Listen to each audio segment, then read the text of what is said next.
Welcome back to Intro to Philosophy. My name is Tom, and today we are going to talk about Aristotle's virtue ethics. He lays out his major position of virtue ethics in his Nicomachean Ethics, and this is the kind of the third major camp um, in the study of ethics, kind of generally. There is, consequentialism, deontology, and virtue ethics. Now, one thing that is unique about virtue ethics, and really an essential thing, is that virtue ethics takes is concerned with developing moral character, and it takes the kind of unit of measurement or the thing that they're going to measure and determine whether it is ethical or unethical as the person rather than the action, right? So um, in both utilitarianism and in deontology, they're concerned with what the right thing to do is, right? And the distinction they're looking at, or the kind of principle they're looking for, is something that's going to determine what the right thing to do is, right? But for Aristotle and virtue ethics and many other virtue ethicists, they're less concerned with particular actions and more concerned with the person as a whole, right? Like, what is it to have good moral character? And really, and then there's also the further kind of point that like ethics should be concerned with moral character rather than moral actions. Exactly, right. So it's definitely a difference in focus. So um, in, there's a couple of terms that we need to get clear on before we can kind of dive into what Aristotle thinks. The first one is teleology, right? So Aristotle talks about the aim or the purpose of the human being, and he thinks that there's this idea of something like human excellence, right? Um, and for him, teleology has to do with the aim or the purpose of a thing, right? A thing's telos. Comes from like ancient Greek term, and here, when you're talking about the purpose of a thing or the aim of a thing, this is pretty intuitive, right? Like the purpose of a hammer is to hit a nail, right?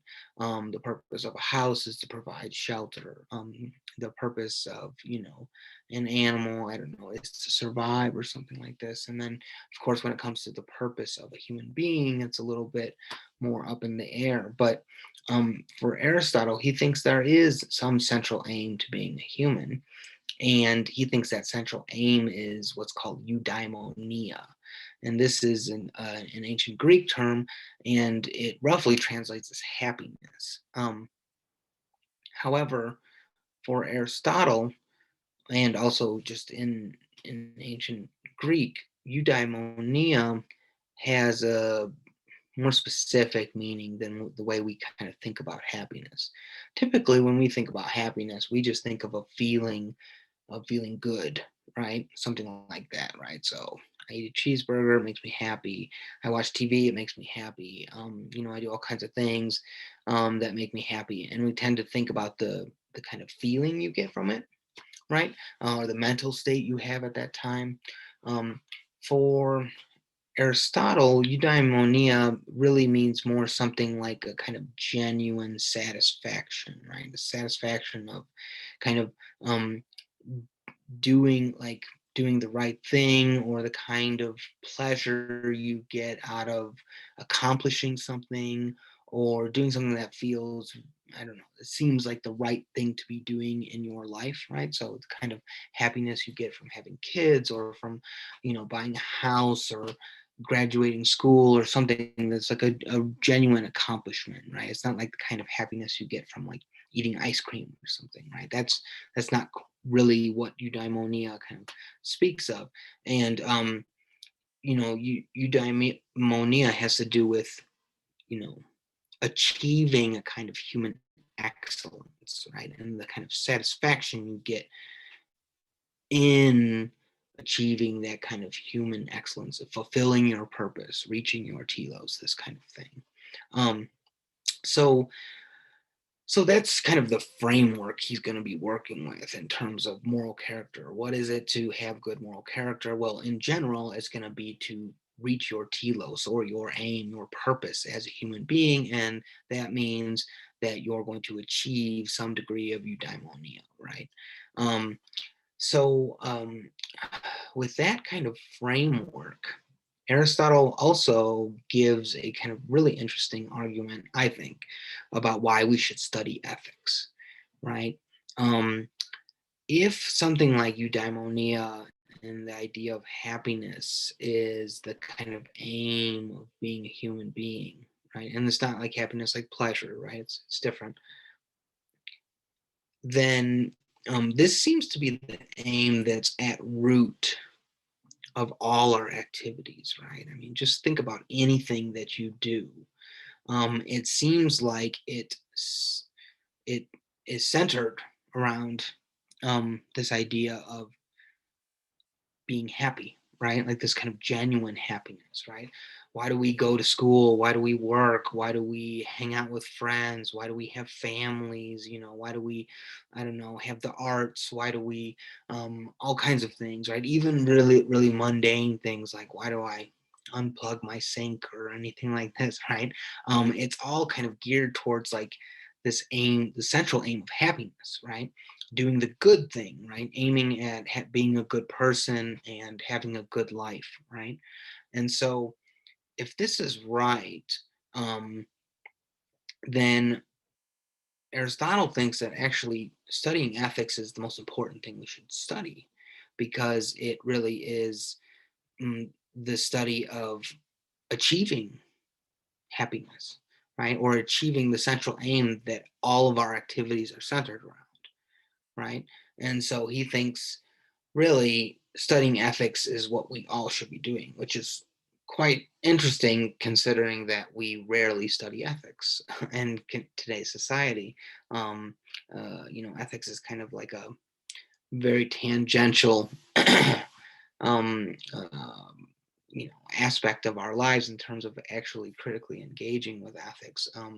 Although, if you take a moment and think about how often we are really concerned with whether or not people are doing the right thing, it does actually occupy a lot of our lives. So, anyways, so that's something to think about. And this is how he kind of motivates his investigation into ethics and Nicomachean ethics. Now, Aristotle, as we've kind of already covered in this idea of eudaimonia, he talks about different senses of happiness, or different conceptions of the good. Right? This is the way in ancient philosophy they tend to talk about the good as goodness itself that we are aimed at in our activities. Right? If you want to do something, you want to do it well. Right? If you're going to cook, you want to make a good meal. If you're going to ride a bike, you want to ride it well. If you're going to drive, you want to be a good driver, right? Like all these things are just implicit that you're doing things well, or you're trying to. um Anyways, in these different conceptions of the good, Aristotle kind of considers a couple of different alternative conceptions to the very rich conception of eudaimonia he has. He talks about, if we thought of the good as just bodily pleasure, right? We can quickly kind of discard this by noticing that there are lots of cases in which bodily pleasure is not good, right? So, for example, if you drink a lot, right, that's not good, right? It might be good at the moment, but it's not quite good for you, or eating too much, all these kinds of things, they need some kind of further qualification to them. And he talks about honor. If you pursue social recognition all the time, then you'll tend to kind of be reliant on the admiration of others and always seeking this out. And you can do bad things in order to get the recognition of others. And he kind of backs it up at thought, because I think that brings him into considerations of his metaphysics. But all of this is kind of geared towards showing that eudaimonia is this more very holistic conception of goodness, right? Okay, so Moving on to book two, Aristotle thinks of, I mean, he has this distinctive virtue ethics approach, but to kind of expand on this, there are two main claims I like to focus on here. One is that being ethical is a practical matter, right? For Aristotle, and in particular, it's like a skill, right? It's a matter of habit and personal development, right? It's the development of a skill, right? And the second point here is that being ethical is a matter of finding a mean between extremes, right? So, and we'll talk about this sometimes referred to as Aristotle's mean or the golden mean or something like this. Okay, so first point, this idea of um, being ethical is a matter of practice. Okay, so for Aristotle, you don't need to have all the ethical answers in order to do the right thing. Instead, ethics or being ethical, developing good moral character, is the matter of development of a capacity, right? So you use that capacity, you use your moral judgment in order to kind of develop your moral judgment. This is kind of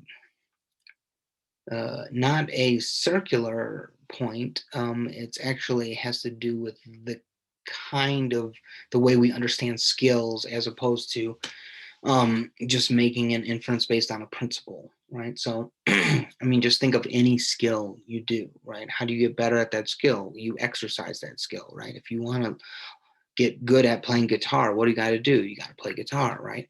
If you want to be good at hanging drywall or something like this, you got to start doing it, right? If you want to be good at anything, right? You mean to be good at medicine, you have to, practice medicine. This is why you have residencies and all these kinds of things. If you want to be a good philosopher, you have to do philosophy, right? You use that skill in order to develop and refine it, right? And so for Aristotle, he thinks being ethical is like this. So if you want to be a good person, you got to start trying to be a good person, right? What's different about this is that you don't need to have the answers at the outset, right? And Aristotle will make some comments along these lines, hitting against certain philosophers. So if you have philosophers like Kant or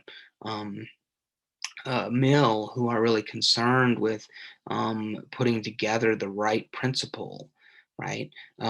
For Aristotle, he thinks that's foolish because having the right principle is not really going to do you any good until you actually use it. I mean, that's only like barely even half the story. Aristotle talks about, having the advice of a doctor, right? It's no good unless you use it, right? That's kind of and that's a feature of medicine, right?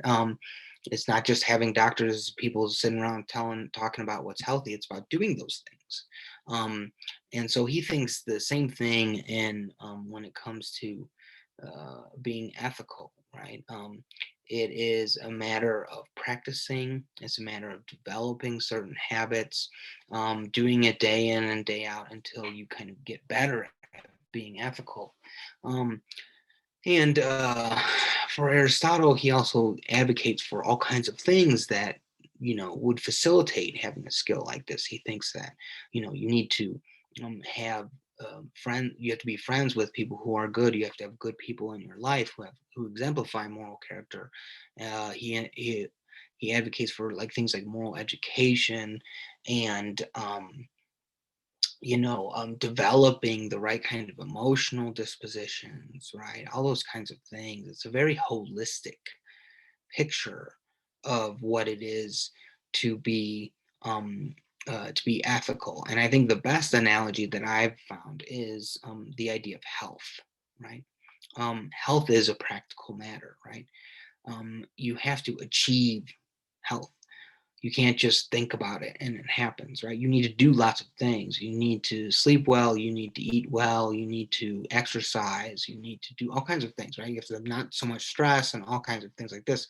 Um, and you know, it's about finding a balance between all those things and practicing them on a regular basis, that your health kind of comes back, or can be refined, and comes into kind of play, right? Or you achieve a certain kind of degree of health, right? And so for Aristotle, being ethical is very similar in terms of its structure, right? The way he thinks the way he thinks of developing moral character.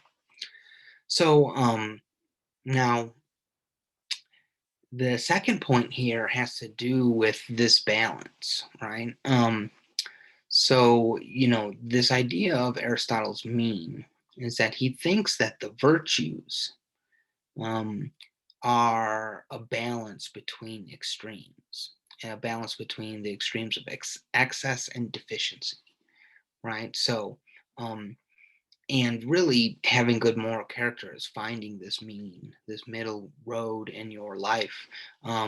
But when it comes to the virtues, um, I think for Aristotle, the virtues are kind of implicitly a kind of mean to them, right? So, for example, I give the example, think about courage as a virtue, right? Someone who lacks courage entirely is a coward, right? And that's not good. Um, but you can have too much courage, right? Someone who has too much courage, someone who runs out into battle against hundreds of people by themselves, right? Well-armed soldiers, and you just run out. That person's not courageous. That person is not smart, right? That's not a good thing to do. That's not really courage. That's just foolishness, right? Um, and you can do this with lots of different, you know, um, uh, uh, virtues. So, like honor, right? We already talked about this a little bit. Like too much honor, too much concern for honor can make you kind of deceptive, right? Two-faced or something like this, shallow. But too little concern with honor can make you very disrespectful, and so on and so forth. But you can also do this with all kinds of other, I mean, this is with the virtues, right? But you can also do this with lots of other things that really, when it comes to, your emotions, or pleasure, or all kinds of things like this, you know, so for Aristotle, something, take an emotion like sadness, right? Um, Too little sadness is bad, right? So, if something really bad happens and you don't show any emotion, it seems like something's not right there, right? Your dog dies and you're like, I don't care. Like, that's not a really virtuous or ethical person. But if you're crying all the time because, I don't know, you got the wrong flavored latte or something like this, right? Then you're like, that's not right either, right? It's about finding the appropriate kind of ways to experience those emotions, right? And we develop those dispositions over time. We have an innate sense of kind of like when we should respond and to what degree we should respond, right? And he thinks this is all about, finding this kind of middle ground, this mean, and finding this balance in our lives in terms of our ethical dispositions. And this is what it is to have good, well-developed moral character. And kind of there are points where he starts to talk about what this looks like, and he kind of says, I mean, it doesn't sound that great without the context, but given our context, he says, um, being ethical is about, doing the right thing with the right people at the right time out of a developed moral character, right? So it's not about doing the right thing accidentally. It's about developing that moral character and then doing the right thing based on that, right? So that's Aristotle in a nutshell, very small nutshell, but that's it for this unit. Good luck with the reading, and we'll talk soon.